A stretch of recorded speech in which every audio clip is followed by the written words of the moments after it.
When you assess a coach's success, it's not just their win-loss record, which Ollie Bidwell had a phenomenal win-loss record, but you look at the players that Coach Bidwell developed, and not only players, look at the coaches that he developed that went out and taught the Ollie Bidwell philosophy of the game. It was just a tremendous experience to play for him, and I don't know whether he'd like to admit it, but he was a mentor to me in a lot of different ways, and I always wanted to coach baseball, you know, the way that he did.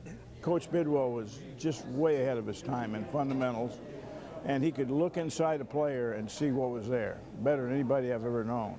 He taught me a lot about catching, and I don't think he ever called one pitch, but he taught me how to call pitches. He sat by me a couple of weeks at the beginning of the season and would question me about pitches. And within a couple of weeks, I called what Coach Bidwell wanted to call, but that's the way he taught. A very outstanding high school coach, and a lot of us kind of took notice of what he did to be successful, and I think he helped a lot of us along the way to become successful baseball coaches. Ollie had an impact on everybody that ever played baseball in the Valley. And one of the things I remember most about Ollie was once he retired from coaching, he was a scout for the Phillies with Eddie Bachman, and signed a kid that played for me at Fresno High, Ricky White, and came to the White's house and was with Eddie when Ricky signed with the Phillies, and I think that was about '69, and how he handled himself and how he dealt with that family that night, and I walked away in awe, and that was Ollie Bidwell. Not only did he teach me about baseball, he taught me about life, how to win in life, and how to go about it, and taught me to grow up. I was very immature at the time, and he really helped me in that area. Came from a very poor background, and like I said, he always made sure that I had money in my pocket, a job to earn some money, and I really appreciate for what he did for me. A great fundamentalist in the era of Pete Biden. So when I finished high school and went to Fresno State to play for Pete, it was easy. Everything just came naturally. And of course, when I signed to play pro ball, I didn't have to go through all the rigmarole of going through all the fundamentals in the pro ball, because it was already there with those two gentlemen.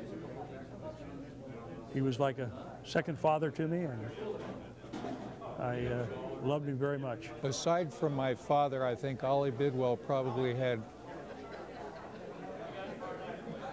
the next greatest influence on my life, because he taught me that you have to pay a price to succeed, and he taught me also that you didn't take winning for granted, that you got there because you worked hard, and you respected the game and what it meant to really see the fruits of your labor. The impact that he had on baseball in the Valley was probably unprecedented by anybody. I know that he did a lot of scouting. I used to enjoy spending a little time with him at Fresno State behind home plate, and he'd give me his analysis of some of the Fresno State players when he was scouting for the pros. Just a great individual, just a really solid man, and have a special affection for him and Marion. They used to come into our coffee shop all the time. We'd chat. They were a wonderful couple, everywhere together, and I just really enjoyed both of them a lot. He enjoyed everybody who was around him, even my kids. My kids remembered him, and they kind of felt sorry. I have two boys and one daughter that were really, everywhere I went, they went.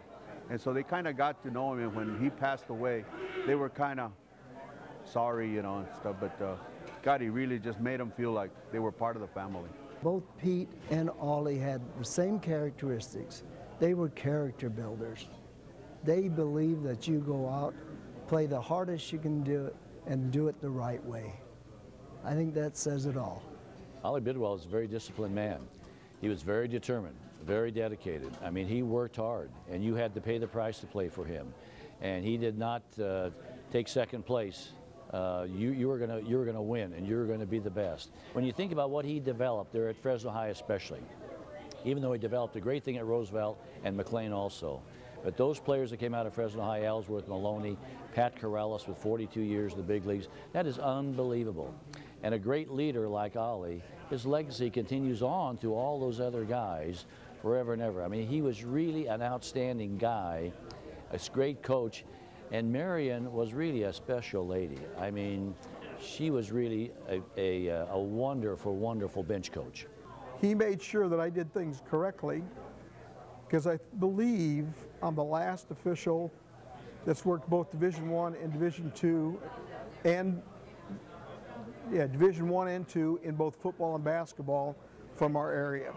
And a lot of the things that Ollie had taught us in working a football game and getting along with people, we're now bringing back into the San Joaquin Valley Officials Association to make sure that our service to the schools is the way he wanted it, he would like it to be. Even though he was tough on everyone, he'd want us to make sure that we were servicing the groups, and a lot of his ideals are what we're now doing, and I'm implementing those things as the new president of that group.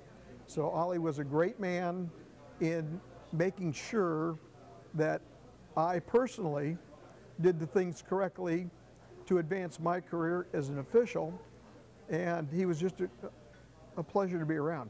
It makes me feel like he was a great person and a different side of him that I never really saw, and I kind of got to know that side of him today. What would you say to him if he was here today? What would you like him to know how you feel? That I loved him a lot and that he taught me a lot of great things.